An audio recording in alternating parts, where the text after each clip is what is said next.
Satan. Personally, I don't think the devil or Satan is terrifying. It's how you handle it.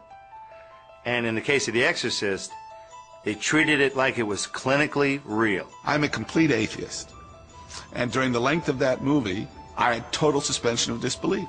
I completely bought it. In 1973, director William Friedkin would unleash The Exorcist.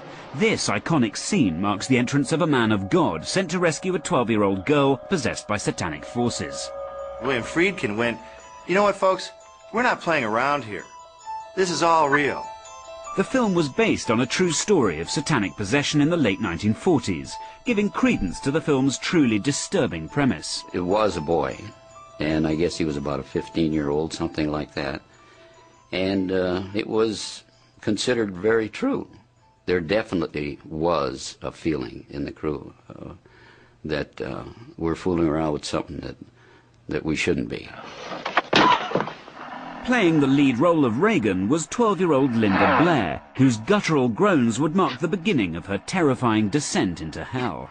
Are you the person inside of Regan? There isn't anything that could have prepared a child or an adult for the experience that we were about to go through. The terrified faces of Linda's carers would mirror those of 1970s audiences.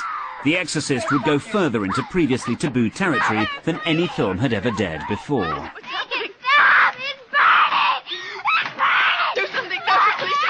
It's just so unnerving to see something that's innocent change into something evil. I think that's what is so upsetting and disturbing for people. It is for me. And the true psychological terror of The Exorcist was achieved by its sacrilegious onslaught that would attack all of society's major beliefs. The sour is mine. Fuck me!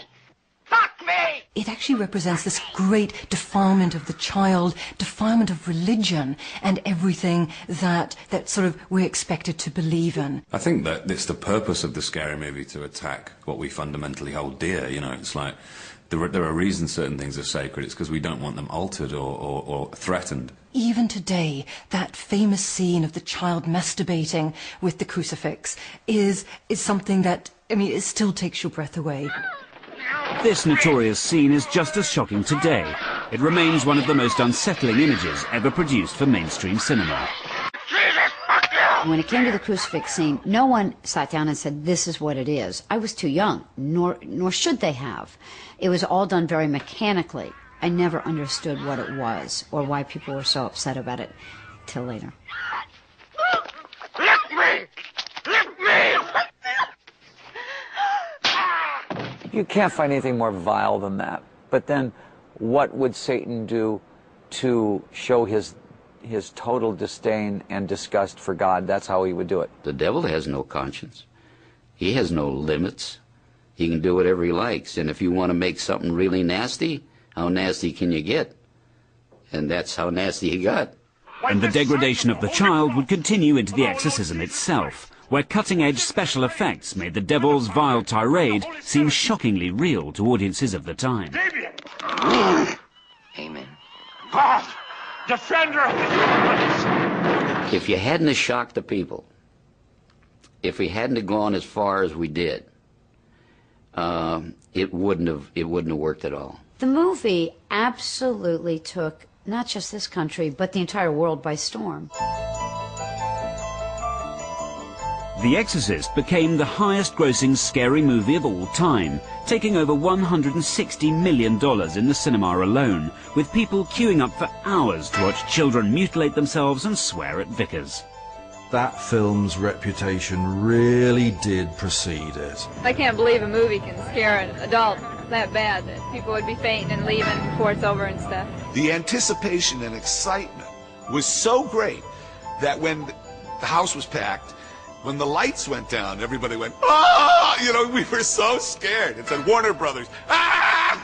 You know. One was told that there were ambulances outside cinemas, that people were fainting, they couldn't take it, that it was really deeply disturbing. People were trying to stop it being put on. You saw people thinking they were possessed. You saw all these false exorcisms. The Catholic Church was absolutely appalled. However, for Hollywood, the concerns of the Western world's biggest religion were merely minor quibbles. The public's faith was being answered by their wallets, and in Tinseltown, that could mean only one thing. The devil. They just hit this devil thing, the 666. And throughout the 70s, a slew of satanic films involving scary children hit our screens, exemplified by the 1976 classic, The Omen. I always think of it as being like this sort of, almost like an airport novel film, because it's kind of like brilliantly trashy and incredibly watchable and really well made. And in a desperate bid to top The Exorcist in the scary kid stakes, The Omen featured this cherubic-faced 5-year-old, Damien, the actual son of Satan. Whereas in The Exorcist, you kind of feel sorry for the girl because the girl's just possessed. It's all happening against her will. She's merely a vessel that's been taken over by evil. Damien is himself evil incarnate, so you can have no sympathy for him whatsoever. It's about the terrible twos, really. It's about that period when they're just real little brats. And the son of Satan and his diabolical cohorts were made even more terrifying by their own signature tune. This choral score inspired by Carmina Burana by Carl Orff. You can use it to help the audience predict when something scary is going to happen. Now, if you do that, then you're basically doubling your scares, because you've made something which wasn't previously scary. Every time that started, you knew all hell was about to break loose, and it stayed with me for years. And scary music would predict The Omen's real terror.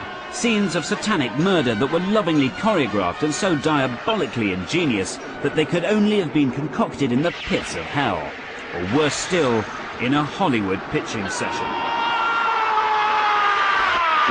It was very stagey in the sense of they lingered on each death. What's happening is that the director is building up an anticipation of fear on each successive occasion.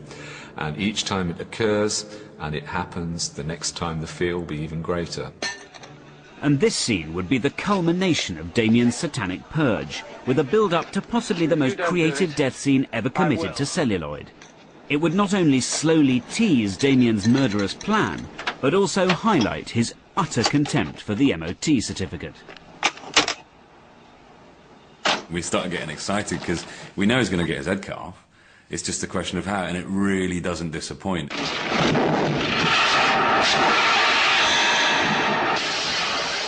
It was protracted, slow motion, 9 angles, and you just watch it going, oh my God, that's a severed head. I can't believe that. And the huge success of The Omen meant the sequels would inevitably follow like the hounds of hell. And as the poster screamed, the first time was only a warning. How right they were. Omen 2 is literally just more of the same. It's just more and more people going, hang on, this kid's a bit rum. He seems to have the blood of a jackal. He seems to be the Antichrist. And, oh, now I'm killed. They became less authentic and kind of vanished as a genre. However, another kind of evil possession has never failed to raise a scream. The possession of the home. Haunted house and horror films, I mean, they were made for one another.